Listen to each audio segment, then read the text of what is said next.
Special commissioner Ravinder Yadav ji, हमारे divisional commissioner, हमारे secretary environment, chairman DPCC, joint CP साहब, joint CP licensing, additional commissioner MCD और NDMC, सभी departments ने ये स्टेक होल्डर्स के साथ बैठक की, जिसमें जो जितने क्रैकर एसोसिएशंस हैं, जो दुकानें चलाते थे, जिनके पास टेम्परेरी लाइसेंसेस थे, जिनके पास परमानेंट लाइसेंसेस थे, ऐसे सबके साथ हमने ये डिस्कशन करके उनको जानकारी दी है कि माननीय सुप्रीम कोर्ट का ऑर्डर क्या है, किस तरह से वो 18, 19, 20, 3 दिन तक पटाखे बेच सकते हैं।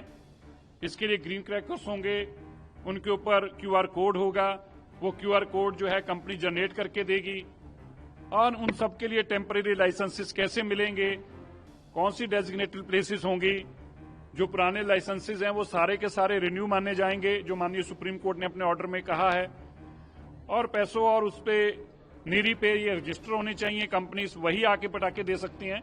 ये सारी जानकारियों से अवगत कराया है स्टेक होल्डर्स को, और यह भी उनसे आग्रह किया है कि जो पटाखे खरीदने के लिए आ रहे हैं दीपावली पे, उनको वह भी जानकारी दें कि केवल 2 दिन 19 और 20 को शाम को 8 बजे से 10 बजे तक बजा सकते हैं इस पटाखों को, और सुबह 6 बजे से 7 बजे तक। पटाखे बेचने के 3 दिन हैं, लेकिन पटाखे चलाने के 2 दिन हैं, 19 और 20, और शाम को 8 से 10 और सुबह 6 से 7। और ये सारी जानकारी आज उन स्टेक होल्डर्स का शेयर की है। उनकी तरफ से भी आश्वासन मिला है कि हर सूरत में वो माननीय सुप्रीम कोर्ट के ऑर्डर को पूरा करने के लिए हर प्रयत्न करेंगे। दिल्ली की सरकार माननीय रेखा गुप्ता जी की अगुवाई के अंदर दिल्ली के लोगों के लिए प्रभु राम जी की ये दीपावली का पावन पर्व खुशियों से मना सकें और पटाखे चलाकर मना सकें, इसके लिए अथक प्रयास कर रहे थे, जिसको सुप्रीम कोर्ट ने हरी झंडी दी है। जहां मैं इस फैसले का वेलकम करता हूं, वहीं माननीय मुख्यमंत्री जी का धन्यवाद करता हूं। मैं अपने डिपार्टमेंट दिल्ली पुलिस का, हमारे एमसीडी का, हमारे रेवेन्यू डिपार्टमेंट का, डीपीसीसी का और इन्वायरमेंट डिपार्टमेंट का भी धन्यवाद करता हूं, जिनके अथक प्रयासों से पहले ये ऑर्डर संभव हुआ और अब उसकी कंप्लायंस के लिए भी पूरी शिद्दत के साथ लगे हैं। हम दिल्ली वासियों को आश्वासन दिलाते हैं कि आपको इन पटाखे खरीदने में कोई प्रॉब्लम नहीं होगी और ग्रीन पटाखे आपको मिलेंगे, लेकिन उनसे भी आग्रह करते हैं कि कृपया सुप्रीम कोर्ट की गाइडलाइंस को पूरा मानें। ट्रेडर्स का ये कंसर्न था कि एक मिनट पहले दिल्ली पुलिस की तरफ से जानकारी दें। दिल्ली पुलिस कैसे प्रोसेस होगा उसके बाद आप। अभी हमारी वेबसाइट, जो लाइसेंसिंग की वेबसाइट है, उस पर एप्लीकेशन फॉर्म है, जिनको अप्लाई करना है ट्रेडर्स को उस पर डाउनलोड कर लें। डीसीपी ऑफिसेज में भी वो फॉर्म उपलब्ध होगा, तो कल ही उसको अप्लाई कर दें और हम उसको चेक करके जो हमारे कंडीशंस हैं उसको 2 दिन के अंदर प्रोसेस करके उसको ग्रांट करने का हम प्रयास करेंगे। समय कम है, इसलिए हम चाहेंगे कि आप बिना कोई डिले के उसको अप्लाई कर दें, ताकि टाइमली आपको एप्लीकेशन अप्रूव हो सके और लाइसेंस प्रोवाइड हो सके। हमारे डिवीजन कमिश्नर साहब भी अपने डीएम्स, क्योंकि दोनों डीसीपी और डीएम को कहा गया है, तो डीएम्स की तरफ से माननीय डिवीजन कमिश्नर साहब, उनके कमिश्नर अभी आपको जानकारी देंगे। जैसे ऑनरेबल मिनिस्टर साहब ने कहा और सर ने कहा, उसमें यही है कि दोनों लोगों को कोऑर्डिनेशन में डीएम्स को, ऑनरेबल सुप्रीम कोर्ट का ऑर्डर यही है कि डिस्ट्रिक्ट मैजिस्ट्रेट्स डीसीपीज के साथ इसको कोऑर्डिनेट वे में तय करेंगे कि कौन सी नोटिफाइड प्लेसेस होंगी जहां पे ये पटाखे बेचे जा सकेंगे। तो उसके लिए हमारा प्रयास ये है कि आज ही नहीं तो कल सुबह तक इसको जितने भी स्टेक होल्डर्स हैं उनको इन्फॉर्म कर सकें कि वो कौन सी डेजिग्नेटेड जगह होंगी। कोशिश यही रहेगी जो पहले से थी वही हो, लेकिन उसमें चेंजेस भी होंगे तो वो तय कर लेंगे, ताकि टाइमली कल और परसों का दिन है उसमें तैयारियां हो सके और 18 से 3 दिन तक, जैसे सर ने बताया, वो पटाखे बेचने का काम हो सके।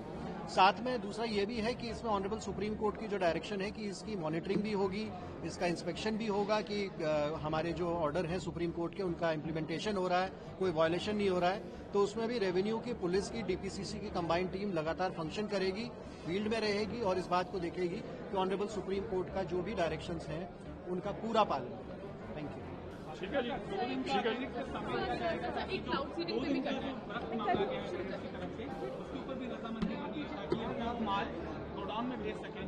हाँ, जो अनस्पेंड क्रैकर्स हैं उसको भी लाइसेंस की कंडीशन होगी कि अगले 2 दिन तक उनको वापस अपने गोडाउन में भेजना होगा।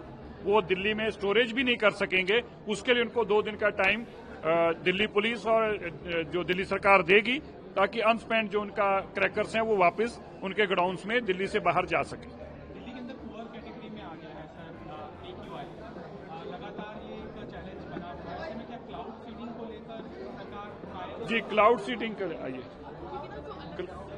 मैं तो एक बार बोल के चले आना, मेरी मजबूरी है, प्लीज। क्लाउड सीडिंग के लिए भी मैं आप सबको जानकारी देना चाहता हूं।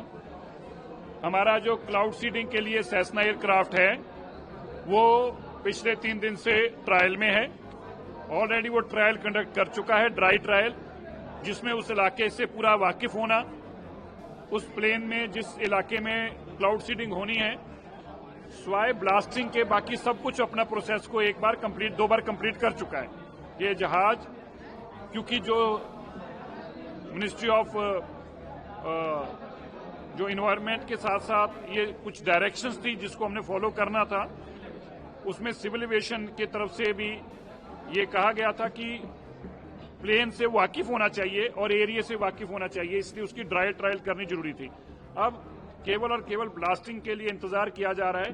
जैसे ही पर्यावरण से, मौसम विभाग से हमें ये जानकारी और परमिशन मिलेगी कि क्लाउड्स हैं और उनकी तरफ से गो अहेड का सिग्नल मिलेगा, तुरंत जो है मौसम विभाग के उस ग्रीन सिग्नल पे हमारी सारी तैयारी है। मेरठ से हमारा एयरक्राफ्ट जो है इसकी क्लाउड सीडिंग का काम शुरू कर देगा और हमें उम्मीद है कि क्लाउड्स जो है जरूर दीपावली के बाद जरूर बादल भी आएंगे दिल्ली को साथ देने के लिए। मेरठ में ट्रायल होगा सर?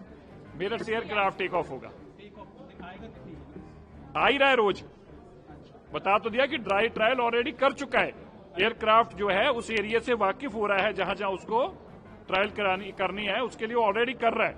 और ये जैसे कि मैंने बताया कि सिविल एविएशन से ये हिदायत थी कि जो पायलट्स हैं वो एयरक्राफ्ट से भी अवगत हों अपना प्रॉपर, और उस एरिया से भी अवगत हों पहले ड्राई टेस्ट करके, तो उन्होंने दोनों काम कर लिए। नॉर्थ दिल्ली में ही, नॉर्थ दिल्ली में।